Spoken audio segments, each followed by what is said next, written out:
Olá, sejam todos muito bem-vindos ao Visão 360, aqui na tela da Masper TV. O Visão 360 é transmitido no canal 575 da Parabólica Digital Brasileira, TV aberta para todo o país. E canais 20 e 520 para os assinantes da Claronet no Rio Grande do Sul.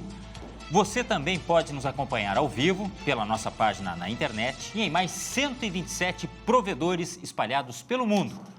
Ou curtir nosso conteúdo pela sua rede social preferida.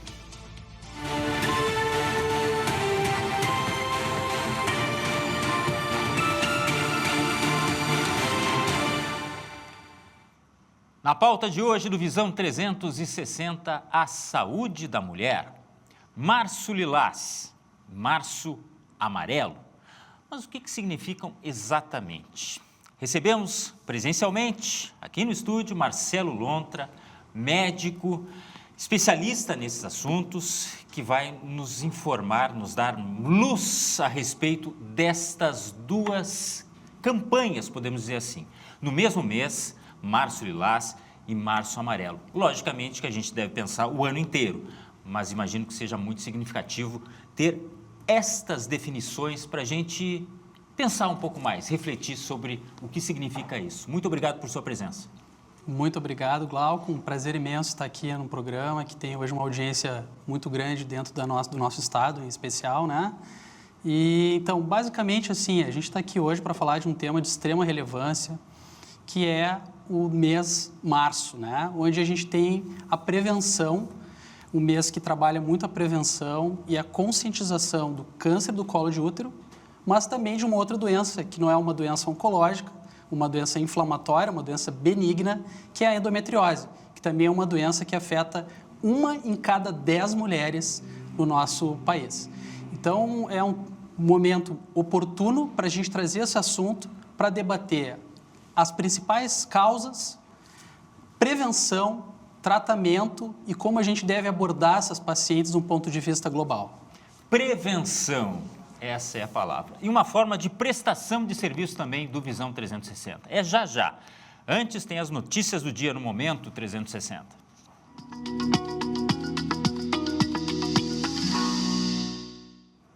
O custo da cesta básica em Porto Alegre no mês de fevereiro foi de R$ 786,84, uma redução de 1,07% em relação a janeiro. É o que aponta a análise mensal da cesta básica de alimentos, realizada em parceria pela Conab e também pelo Diese. Apesar dos dados positivos, a capital gaúcha ficou com a 5ª cesta básica mais cara do país. E o ministro Dias Toffoli, do STF, declarou-se suspeito para relatar um pedido apresentado pelo deputado Rodrigo Hollenberg, que fala sobre a instalação da Comissão Parlamentar de Inquérito, a CPI da Câmara, para apurar irregularidades financeiras do Banco Master. Ele alegou motivo de fórum íntimo. Toffoli havia sido sorteado para relatar o pedido de Hollenberg. O ministro também havia deixado a relatoria da investigação do caso Master, depois de apontado envolvimento dele em negócios com o banqueiro. E uma bomba atingiu um prédio a cerca de 1 quilômetro da sede do governo do Líbano. Israel anunciou que matou terroristas de um grupo extremista aliado do Irã durante um ataque na madrugada de hoje.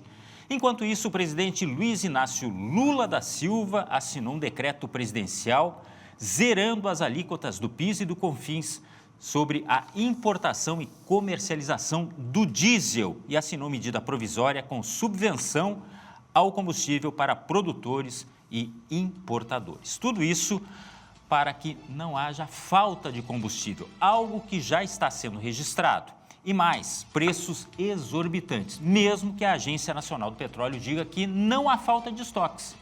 Pelo contrário, está tudo normal, só que há também a especulação. Vamos ao intervalo e já voltamos para falar de Março Lilás e Março Amarelo, prevenção, de 2 assuntos muito importantes relacionados à saúde da mulher. Não saia daí, a gente já volta.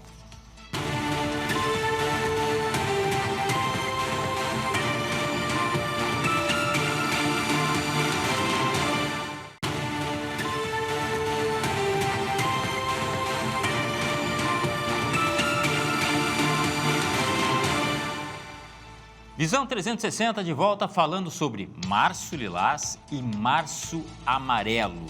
Você não sabe o significado dessas cores no contexto da prevenção da saúde da mulher? Bom, vamos abordar esses dois assuntos. Dr. Marcelo Lontra, médico cirurgião oncológico, né? Especialista, inclusive, nesses assuntos e por isso mesmo está aqui, para nos dar mais informações a respeito desses dois importantes cuidados, digamos assim, que as mulheres devem ter. Por uma questão até de distribuição, vamos falar em um bloco de um assunto e no outro bloco de outro. Perfeito. Fazer essa divisão. E vamos então começar com Março Lilás, câncer do colo de útero. O que significa exatamente? Do que estamos falando, doutor? Mais uma vez, muito obrigado. Perfeito, excelente pergunta. Então, o câncer do colo uterino hoje é o terceiro tipo de câncer que mais mata mulheres no Brasil. Né? E 99% desses tipos de câncer são ocasionados pelo HPV, que é um vírus que acomete grande parte da nossa população. Só que, eventualmente, esse vírus, ele não é eliminado, ele cronifica, ele causa uma lesão chamada pré-cancerígena. E essa lesão pré-cancerígena, evoluindo, pode eventualmente evoluir para o câncer do colo uterino. Mas isso tem vacina? A gente tem a vacina, exatamente. O tripé, né, que nós chamamos de prevenção do câncer do colo uterino é formado pela vacinação, pelos exames de rastreamento que devem ser feitos no consultório do ginecologista, especialmente, e também o tratamento e a detecção precoce daquelas lesões precursoras do câncer, antes de efetivamente se tornar uma lesão do tipo câncer do colo uterino. Nós temos delimitação de idade no que diz respeito a câncer de colo de útero? Essa é uma ótima pergunta. Inclusive, o exame de rastreamento, ele é indicado dentro de uma faixa etária, dos 19 aos 64 anos. Por quê? Porque é nesse período que as mulheres estão mais suscetíveis a esse tipo de envolvimento, porque também tem uma relação com o ato sexual, evidentemente, e nesse período, então, há a importância deste rastreamento, que pode ser feito tanto pelo uso do exame conhecido também como Papa Nicolau, que é o citopatológico, né? Assim como também mais recentemente que foi incorporado na nossa prática, que é o teste do DNA-HPV, que é um exame mais sensível. Isso é de uma nova tecnologia? São de avanços? Na verdade, é um avanço, sim, que alguns países já de primeiro mundo já utilizam esse tipo de exame. Ele é um exame mais sensível, ele também é coletado no consultório, né? E ele traz uma sensibilidade maior, mas ainda ele não está totalmente incorporado dentro do nosso meio. O exame de rastreamento que é mais utilizado é o citopatológico, o que nós conhecemos também pelo Papa Nicolau, né? Que ele é feito idealmente anual, mas depois de 2 exames negativos, eles podem ser passados para cada 3 anos. A gente fala das campanhas, né? E aí entra a questão Março Lilás, e depois vamos falar do Março Amarelo. E muita gente questiona, mas ainda é necessário, porque esses exames, o cuidado regular, já se bateu tanto nessa tecla, mas ainda é necessário, né, doutor? Exatamente. O mais importante nisso tudo é que a gente consiga atingir, né, a população de uma forma ampla e relembrar que a prevenção é a arma mais importante que nós temos para combater o câncer do colo uterino, que é uma doença prevenível, né? É uma doença prevenível. Haja vista que a gente tem a vacinação, né, que consegue, sem dúvida alguma, nos auxiliar dentro do escopo do câncer do colo uterino. Doutor, nós temos aí números impactantes, né, que o senhor mencionou já, gostaria até que o senhor repetisse, né, a respeito da incidência dessa doença, né? Bom, então uma ótima pergunta. O câncer do colo uterino hoje é o terceiro câncer que mais mata mulheres no Brasil, né? E a gente tem dados ali do Instituto Nacional do Câncer, e o mais recente atualizado é de 2023, que ocorreram mais de 7 mil mortes no país no ano de 2023. Então, realmente é um dado alarmante. E a gente tem uma estimativa de mais de 19 mil casos para o triênio 26 até 30. Né? Então, realmente são dados alarmantes e é urgente que nós consigamos trazer esse assunto para discussão, para debate e colocando para a população a importância do rastreamento, a importância da detecção precoce dessas lesões e que isso seja discutido amplamente, né? Haja vista que a gente tem ali a importância, e é um tabu muito grande que eventualmente a gente tem, para orientar a vacinação para pacientes em idade escolar, pacientes muito jovens, né? Que isso eventualmente possa estar associado com a sexualização nesta faixa etária, né? Então, os pais se preocupam muito com isso, mas isso já foi muito bem definido na literatura, que isso não tem relação. O importante é que a gente possa prevenir, e isso seja feito antes, de fato, que essas pacientes tenham contato com a doença propriamente dita, com o vírus. Era até uma questão que eu gostaria de lhe fazer, porque mexe com um contexto familiar, muitas vezes, uma família que é muito religiosa, enfim, que tem os hábitos, aqueles arraigados, né? Vou levar minha filha para vacinar, para fazer a vacina do HPV, e já remete, logicamente, à sexualidade, que, convenhamos, acontece, mas que pode ser considerado tabu também. Existe ainda isso, então? É isso que eu comentei, né? Isso realmente é uma preocupação nessa faixa etária específica escolar, né? Porque, veja que eu comentei, né? Dos 9 aos 14 anos, né? No âmbito público, dos 9 aos 14 anos, né? E tem um grupo específico, é importante lembrar, de pacientes que são pacientes oncológicos, pacientes transplantados, né? Pacientes imunossuprimidos por algum motivo ou outro, paciente com o vírus da imunodeficiência, o HIV, né? Esses pacientes aí, eles ampliam até os 45 anos, dos 9 aos 45, que é a vacina quadrivalente, que pega especialmente os subtipos 16 do HPV e 18, né? Que são os que nós entendemos que são os maiores responsáveis ali pelo desenvolvimento do câncer de colo uterino. E importante lembrar que no âmbito privado, a gente também tem a vacina nonavalente, que pode ser realizada, e aí a gente tem dos 9 aos 45 anos ali também. Então, isso é importante a gente comentar.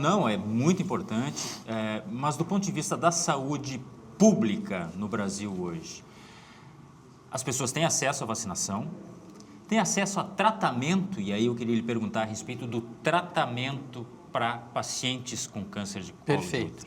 Isso é uma pergunta muito importante, haja vista que nós temos um país de dimensões continentais, né?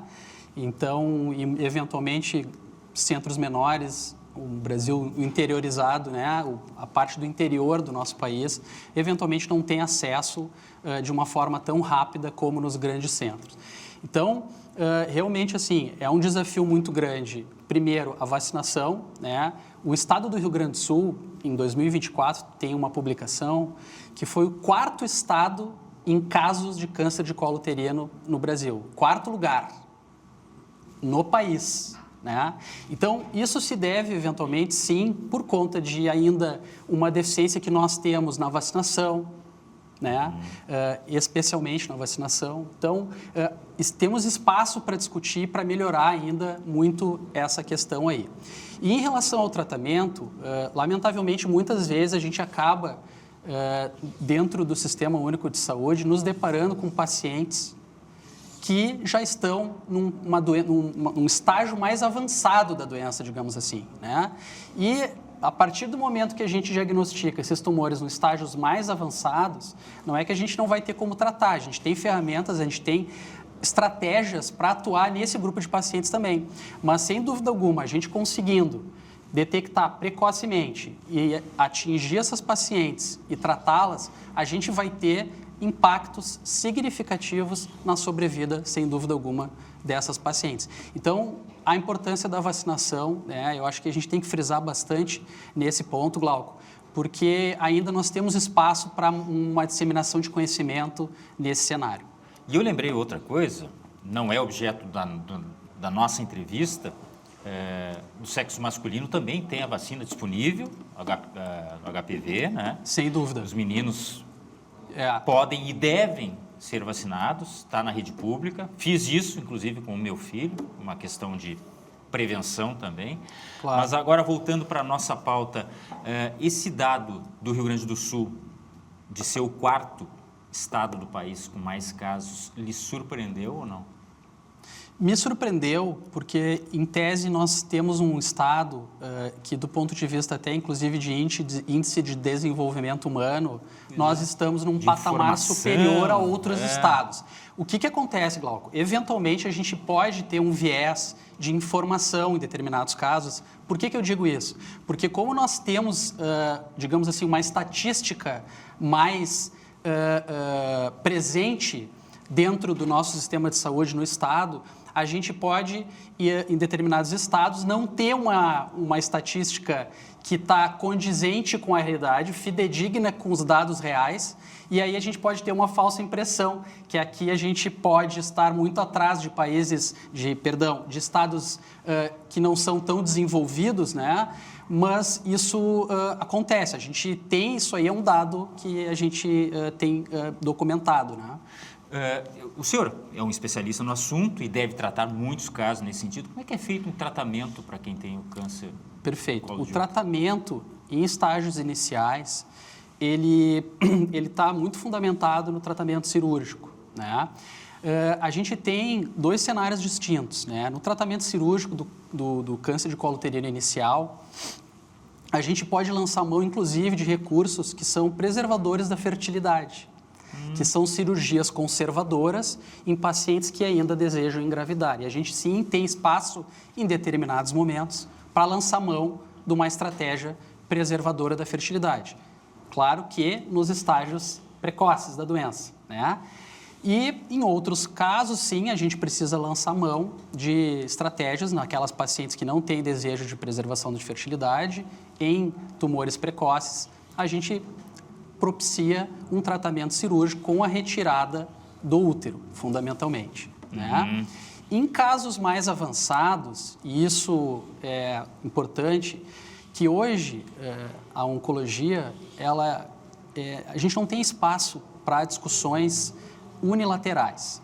A gente trata o câncer hoje de forma multidisciplinar. Então, hoje nós participamos, existe já há muito tempo dentro do nosso meio, tumor boards, que nós chamamos, que são reuniões multidisciplinares, onde estão envolvidos todos os players no tratamento do câncer. E isso a gente faz por área, por especialidades. Então, dentro da área da oncoginecologia, então a gente tem essas reuniões, e ali a gente tem a presença de oncologistas clínicos, cirurgiões oncológicos, ginecologistas especialistas em oncologia, a gente tem radio-oncologistas, né, que são os colegas que estão envolvidos no tratamento radioterápico, patologistas, radiologistas. Então, é um grupo grande, onde nós ali sentamos e debatemos as melhores estratégias de tratamento para cada paciente.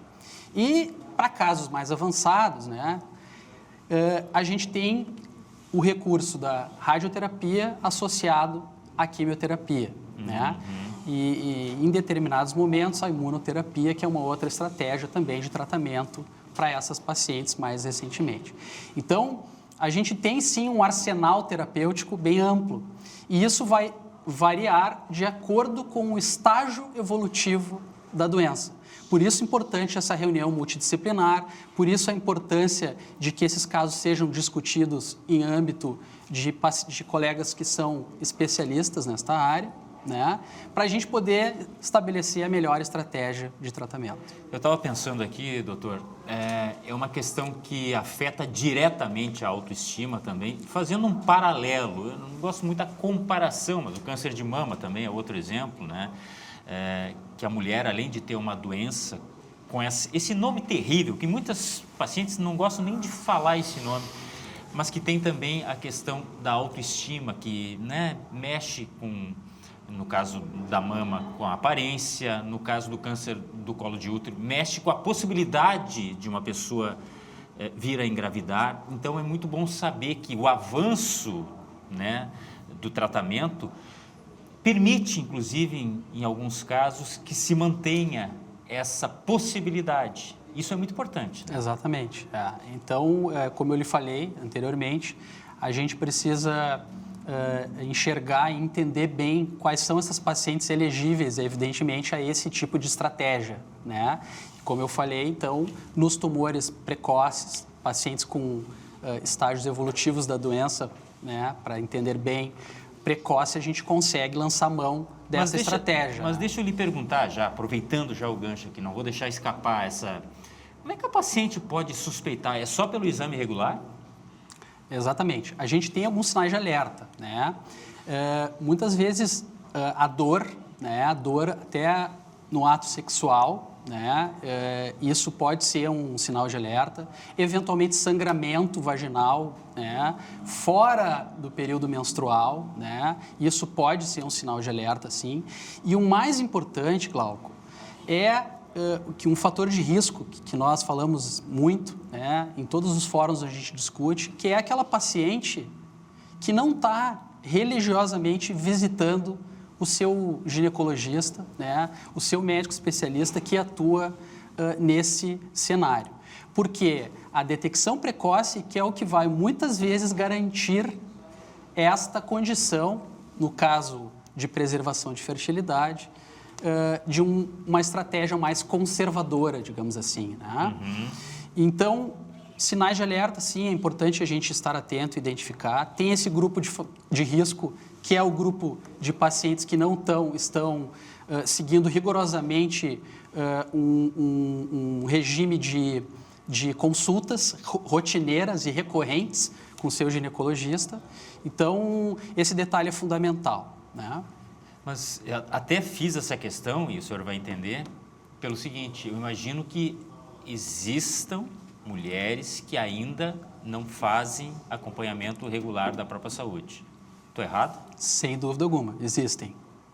Existem mulheres. É um problema. Seríssimo, né? Sem dúvida, porque, como eu falei, o exame regular é um dos pontos, dos alicerces do diagnóstico precoce e da possibilidade de um tratamento... Isso passa, na sua opinião, por uma questão de política pública?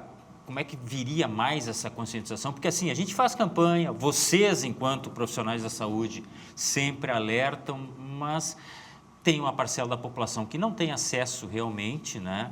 E aí precisa do sistema público de saúde que oferece o serviço, mas me parece que há falta de informação também, né? Essa é uma dificuldade, né? A gente, claro, a gente tem e participa de fóruns para discutir especificamente esse assunto, ou seja, para levar a informação, como a gente consegue levar essa informação de uma forma mais consistente e ampla, né? Haja vista que é um problema, como eu mencionei, de saúde populacional, né? Então, como tu mencionaste, sem dúvida alguma, no Sistema Único de Saúde, a gente tem as nossas dificuldades, né? Por uma questão de acesso, muitas vezes, né? Tem muito a questão também da valorização dos sintomas. Eventualmente, uma mulher acaba não tendo... apresenta um sintoma, mas não valoriza como um sintoma que eventualmente possa, sim, estar representando clinicamente alguma alteração.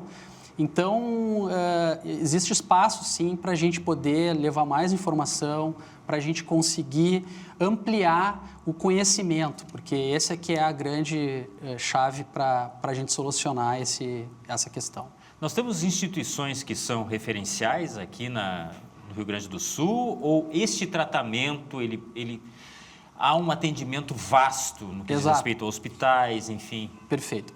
Especificamente falando do tratamento do câncer do colo uterino, claro que é importante que essas pacientes, a partir do diagnóstico, elas tenham acesso a profissionais capacitados e que estão envolvidos no cenário do câncer ginecológico. E isso tem um impacto diretamente no tratamento dessas pacientes. Então, é importante, sim, os grandes hospitais, inclusive públicos, têm grupos, Hospital de Clínicas, o Hospital Conceição, grupos que estão dedicados ao tratamento e ao acompanhamento e ao diagnóstico, inclusive, dessas pacientes, né? Então, sim, existem grupos dedicados e isso, como eu falei, tem impacto direto no tratamento dessas pacientes. Então, isso é importante frisar também. O senhor, como médico e cirurgião oncológico, o senhor chega a atender pacientes em consultório ou o senhor vai lá na hora da cirurgia, quando é encaminhado alguém? Perfeito, sim. Eu atendo porque a gente é referenciado muitas vezes, né, por outros colegas que atuam também na avaliação e no diagnóstico. E a gente recebe esses pacientes, então, para estabelecer uma estratégia de tratamento que se adeque mais com o estágio daquela doença. Eventualmente, o primeiro colega, digamos assim, a receber essa paciente, eventualmente até um agente de saúde dentro de uma unidade básica de saúde, onde uma mulher pode ir consultar por conta de um sangramento, né, fora do período menstrual, por exemplo. Isso chama atenção, isso é encaminhado, então, dentro de uma cadeia, né, de processo e fluxo de atendimento para o colega final lá que vai fazer o diagnóstico, né? E o diagnóstico, muitas vezes, ele é um diagnóstico clínico. A gente consegue, dentro de uma avaliação em consultório, avaliar essas pacientes e já rastreá-las para uma ampliação dessa investigação, né? Com uma biópsia de colo uterino, por exemplo, que seria um primeiro passo para a gente detectar esses tipos de lesões. Nós aqui falamos de aspectos técnicos, né, de como deve ser feito a condução desse processo todo, mas eu fico pensando pelo lado humano, uma paciente que tem a notícia, olha, você está com este problema, nós precisamos fazer isso, aquilo, o senhor acaba surgindo, deve saber de várias histórias, deve se envolver com muitas histórias de famílias, porque isso não acaba ficando só no paciente, né? Claro. Esse é um assunto que eu julgo extremamente importante a gente poder debater aqui, Glauco, porque, de fato, um dos detalhes mais importantes, eu como médico, julgo, é a relação médico-paciente, né? E a gente recebe essas pacientes já, muitas vezes, no meu caso, como cirurgião oncológico, eu já recebo com um diagnóstico já firmado, estabelecido. E eu costumo dizer que são doenças complexas, são famílias que já vêm com uma carga emocional muito grande, né, junto com a paciente. Então, receber um diagnóstico de um câncer é realmente, de fato, uma situação que causa uma alteração muito importante no ciclo familiar, né? Então, a gente necessariamente deve acolher essas pacientes da melhor maneira possível, né? Escutá-las, né? Eu tenho como hábito sempre envolver a paciente, inclusive nas melhores estratégias de tratamento. É importante ouvir a paciente, entender os anseios, né, as dúvidas, os questionamentos que estão envolvidos em todo esse processo relacionado a essa doença. Então, realmente, assim, é fundamental que a gente traga este debate e da importância da relação médico-paciente e como que a gente deve acolher e cuidar, né, dessas pacientes. Isso é fundamental, Glauco. Assim como deve ser uma sensação incrível para o profissional saber que ajudou de uma forma fundamental um paciente que de repente consiga vencer essa etapa tão difícil, tão dura. Eu vou lhe pedir permissão para a gente fazer o intervalo e já a gente volta para falar de endometriose. Também faz parte deste mês tão especial. Nós temos o mês Lilás, prevenção do câncer de colo de útero, e o mês amarelo. E é sobre isso que nós vamos falar logo depois do intervalo. Até já.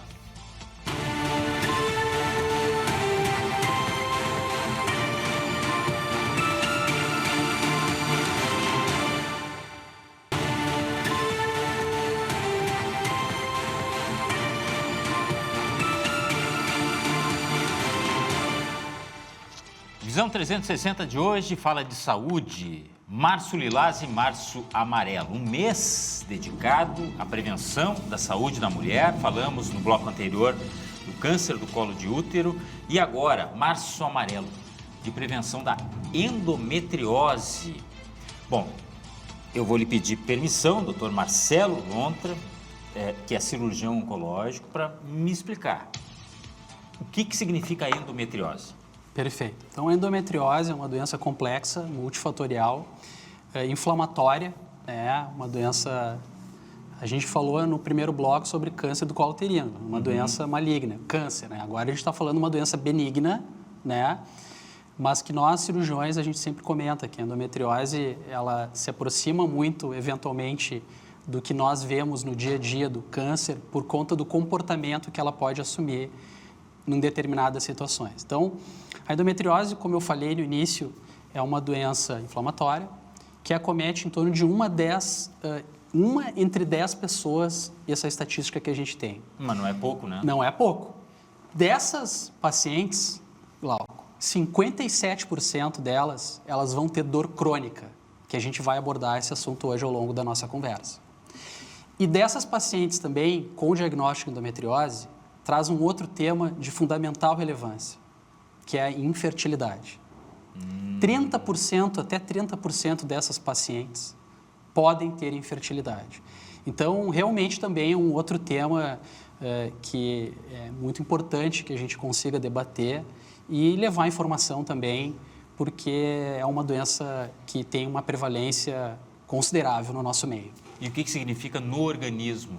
O que acontece? Perfeito. Então, a endometriose é uma doença, como eu falei, inflamatória, que ela ocorre por implantação do tecido endometrial fora da cavidade uterina. E isso, existem inúmeras teorias, a gente não tem hoje uma teoria, uma causa específica para isso aí. A gente entende que sim, a menstruação retrógrada, porque quando a mulher está no período menstrual, a gente tem aquela descamação do endométrio. O que é o endométrio? O endométrio é aquela membrana, aquela camada que está revestindo o útero internamente e que é onde a menstruação acaba descamando e é onde a paciente vai menstruar. E nesse período, nesse momento, por conta da anatomia, né, a gente tem o útero e as trompas, as tubas uterinas. Por este caminho, a tuba uterina, como o próprio nome diz, é um tubo, né? Então, ali, eventualmente, há sim, e uma das teorias explicadas é essa, é pela menstruação retrógrada. Mas a gente sabe que não são todas as pacientes que vão ter essa menstruação retrógrada, vão ter endometriose. E aí a gente tem outros aspectos imunológicos, enfim, que estão envolvidos na gênese dessa doença, né? E o problema dessa doença é que muitas vezes também, Glauco, a gente acaba diagnosticando tardiamente. A gente tem uma publicação recente de um grupo de São Paulo, da Santa Casa de São Paulo, que tem um ambulatório específico para atuar, avaliar, diagnosticar e tratar essas pacientes. E eles fizeram um levantamento e o tempo do diagnóstico até o tratamento leva 7 anos, ou seja, a gente tem um atraso no diagnóstico dessas pacientes, de 7 anos, em média. Nossa. Então, isso é realmente um problema. Por quê?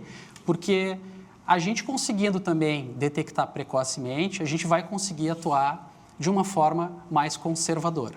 Mas deixa eu entender, então. Tem uma parte considerável até das mulheres que têm endometriose que convivem com aquilo. As que não têm a chamada dor crônica. Isso.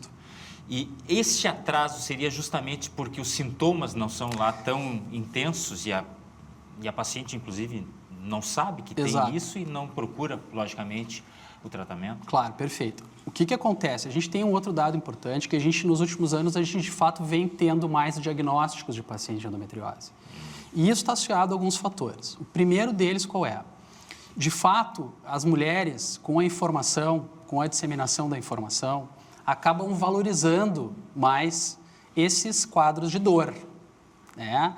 Então, muitas vezes aquelas pacientes que tinham uma cólica menstrual, era acreditado, mesmo por agentes da saúde, por médicos que acompanhavam, que era um sintoma que está relacionado com o período menstrual.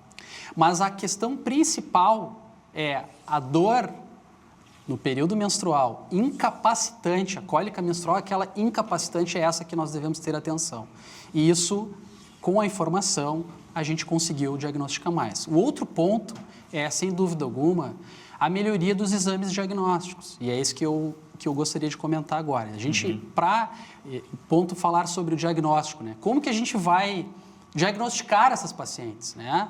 E, efetivamente, a gente tem basicamente 2 exames que são utilizados, que é a ecografia transvaginal com mapeamento para endometriose, que é um exame específico para o diagnóstico e avaliação dessas pacientes com sintomas, e a ressonância magnética da região pélvica, que também consegue nos dar, com muita acurácia e sensibilidade, informações anatômicas que vão conseguir com que nós saibamos que essa paciente tem uma hipótese diagnóstica muito clara de endometriose, né? Então, o diagnóstico precoce, ele é fundamental. E a gente cada vez mais vem diagnosticando por conta da incorporação dessas tecnologias. Claro que não são todos os lugares que a gente tem acesso, né, a esse exame. Eu fiquei pensando, até porque por ser muito específico, né, algo bem direcionado, eu não sei se todo mundo tem acesso e não sei se todos os lugares também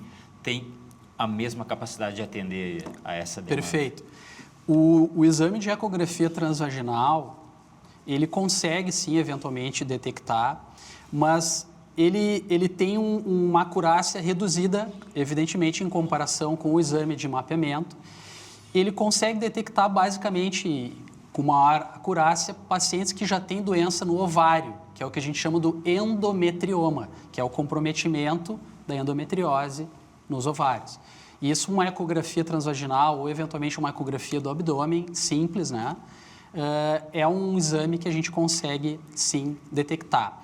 Dentro de locais que a gente não tem o recurso da ressonância magnética e desta ecografia, sem dúvida alguma, a ecografia transvaginal ou a ecografia abdominal pode muitas vezes ajudar, associada ao quê? Aos sinais de alerta. Né? Sim, que são muito importantes, né? Muito importantes. O sistema público de saúde, a que medida consegue atender a essa demanda? Hein? A gente tem hoje, como eu mencionei, hospitais que têm uma certa estrutura e ambulatórios e médicos dedicados ao acompanhamento, ao diagnóstico e avaliação dessas pacientes. Os sinais de alerta, como eu falei, né? O que são os sinais de alerta? Quais são os sinais e sintomas dessa doença? Acho que isso é importante a gente falar para o público, porque esses sintomas muitas vezes vão ser o ponto inicial, ponto de partida para que essas pacientes possam ser referenciadas, né? Tanto pela unidade básica de saúde, que vai eventualmente ter o primeiro contato com essa paciente, né? Assim como também dentro dos hospitais com referência, com expertise nesse tema. Então, basicamente, a dor incapacitante, né, pélvica, a dor na região pélvica, cólica menstrual incapacitante, ela seria... O que seria dor incapacitante? Né? Acho que é importante falar isso também para esclarecer melhor para o público. É aquela dor, Glauco, que vai incapacitar a paciente para suas atividades diárias. Limita mesmo. Não é infrequente eu receber no consultório pacientes que têm problemas na sua atividade de trabalho profissional. A paciente vai trabalhar e não consegue trabalhar por conta da exacerbação daquele sintoma, daquele quadro de dor. E antes de saber exatamente, deve tomar medicamento, deve tomar alguma coisa que, na verdade, não vai... Exatamente. Então, a dor incapacitante que incapacita para a sua atividade profissional, que incapacita para uma atividade física, por exemplo, né? Isso também é um ponto importante, né? Incapacita, inclusive, dentro da sua vida conjugal, porque esse é um outro sintoma que eu acho importante mencionar, que é a dor durante a relação sexual. Esse é um outro sintoma que também é um sinal de alerta e que chama a atenção, né? Em estágios mais avançados, que é o que a gente chama de endometriose profunda, a gente pode ter sintomas intestinais, pacientes que têm dor durante o ato evacuatório, principalmente durante o seu período coisa menstrual. Agressiva. Quer dizer, estou falando de alguns casos, logicamente. Não, sem dúvida. Pode ser muito... A evolução é uma doença que ela pode cronificar, que a gente chama. É uma doença que pode progredir. Em estágios mais avançados da doença, a gente tem e pode ter essa apresentação. Comprometimento do intestino. A paciente vai ter uma constipação, eventualmente uma diarreia, né? Pacientes podem ter sintomas urinários também. Claro que em estágios mais avançados, mas o comprometimento de alguns órgãos, como a bexiga... Só a título de curiosidade, nós temos aí, nesse caso, a idade, ela determina alguma coisa ou não? Perfeito. A gente sabe que a endometriose ela tem uma relação muito importante com hormônio, né? porque é uma doença dependente de estrógeno, que é um dos hormônios que as mulheres têm. Então, o que acontece? Essas pacientes, preferencialmente, a gente vai ter a faixa etária dessas pacientes, é aquelas pacientes que estão no período de primeira menstruação, né, que a gente chama de menarca, até pacientes eventualmente mais em estágios de pré-menopausa. A gente também tem, eventualmente no consultório, a gente se depara com pacientes também em faixas etárias mais avançadas ali. Mas, sem dúvida alguma, a faixa etária é aquela faixa etária das pacientes mais jovens. Eu imaginei, né? imaginei. E do ponto de vista de tratamento, ao contrário do que a gente falou antes, o câncer do colo do útero tem variações, né? Quando foi detectado, se é feito tratamento, tal, se o tratamento, o outro dá resposta ou não. No caso da endometriose, é possível garantir que se resolve o problema ou não? Essa é uma pergunta muito importante e que a gente recebe com muita frequência no nosso consultório. A endometriose tem cura? Pois é.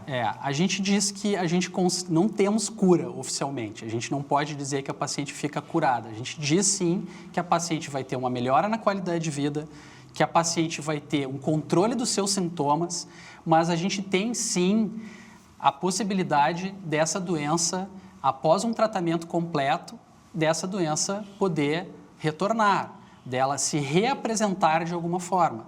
Então, por isso a importância da gente acompanhar essas pacientes, mesmo depois de um tratamento cirúrgico, por exemplo. Né?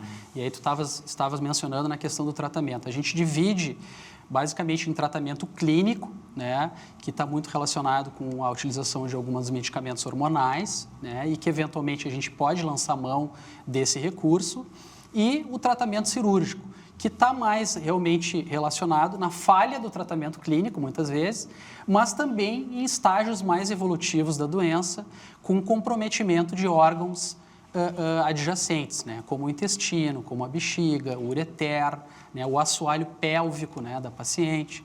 E tem relatos ainda, eu já operei pacientes com endometriose no diafragma, que é o músculo que nós utilizamos para respirar. Até para respirar. Por conta da implantação desse tecido endometrial fora da cavidade uterina, por conta da cavidade abdominal que tem um líquido que a gente chama líquido peritoneal, esse líquido, então, levar e implantar em outras regiões ali que não são tão frequentes, mas a gente, sim, já se deparou com situações. Na parede abdominal, pacientes que foram submetidos à cesariana, por exemplo. A gente pega, eventualmente, pacientes com endometriose, com nódulo de endometriose na cicatriz da cesariana. Então, realmente, assim, é uma apresentação bem ampla, como eu falei. É uma doença que pode, sim, ser uma doença complexa na sua apresentação. E na sua experiência, pelo que o senhor já viu, já viveu, já trabalhou em cima, grande parte dos pacientes voltam a ter essa qualidade de vida? Sem dúvida alguma, né? Uma dos retornos mais gratificantes que a gente pode ter, e a gente recebe diariamente mensagens e feedbacks de pacientes que nós tivemos a oportunidade de nos envolvermos no tratamento, de pacientes que voltaram a ter a sua atividade física, né? Então, tem pacientes que eu tive a oportunidade de tratar que fazem atividades de alta performance, como triatlon, por exemplo, e que anos atrás nem pensavam em subir numa bicicleta para realizar atividade física, né? Tem a questão que eu acho importante a gente abordar, a questão da fertilidade também.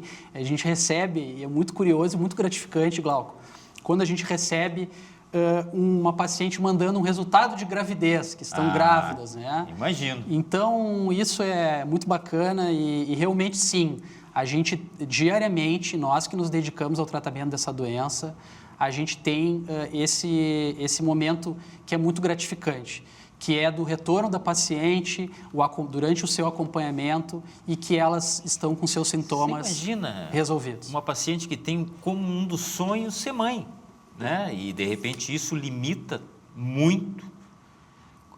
Em determinados casos, eu imagino que limita até o trabalho, como falou o doutor.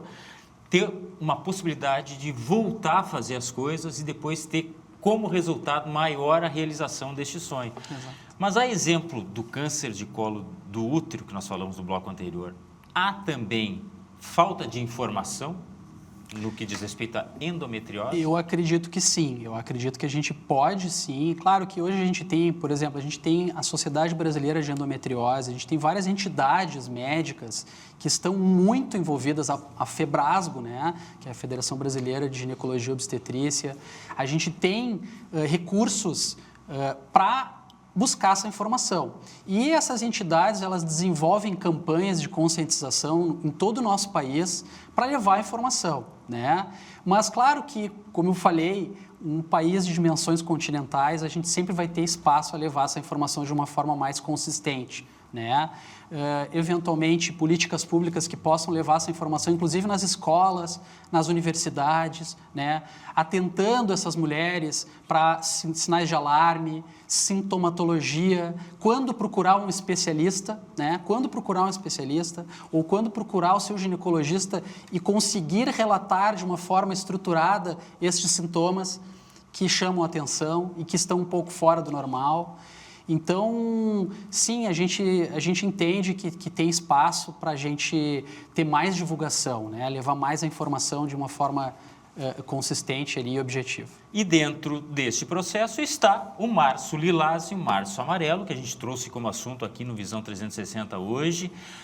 O consultório médico é a porta de entrada para resolver ou tentar resolver tanto um quanto o outro, né?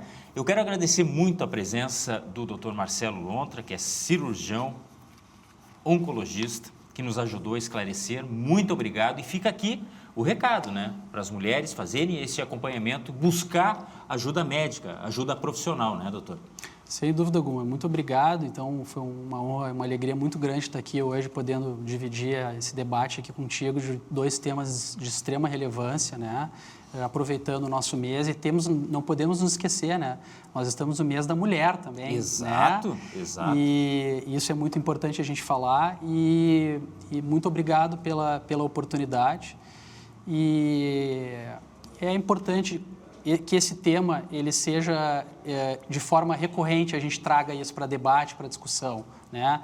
Quanto mais pessoas tiverem informação, melhor a gente vai estar atuando e tratando essas pacientes. E está comprovado, né, que onde, por exemplo, no núcleo familiar, uma pessoa trouxer a discussão, isso replica e faz muito sentido no que diz respeito à saúde. Lembrando, hoje é o dia do rim, né? Lembrando também da quantidade de transplantes que a gente tem, que poderia ser maior ainda, além do cuidado, claro, de prevenção, as pessoas fazerem também aquele ato de doação, aproveitando esse gancho aqui. Mas o nosso assunto hoje com o Dr. Marcelo Lontra foi justamente Março Lilás e Março Amarelo, os cuidados com a saúde da mulher, câncer do colo do útero e endometria. Doutor, muito obrigado, portas sempre abertas. Esperamos uma próxima oportunidade para falarmos mais e mais e mais de saúde da mulher. E agradecendo aqui a sua companhia, você que nos acompanha sempre aqui no Visão 360, na tela da Masper TV. Infinitas possibilidades. Bom descanso. Tchau.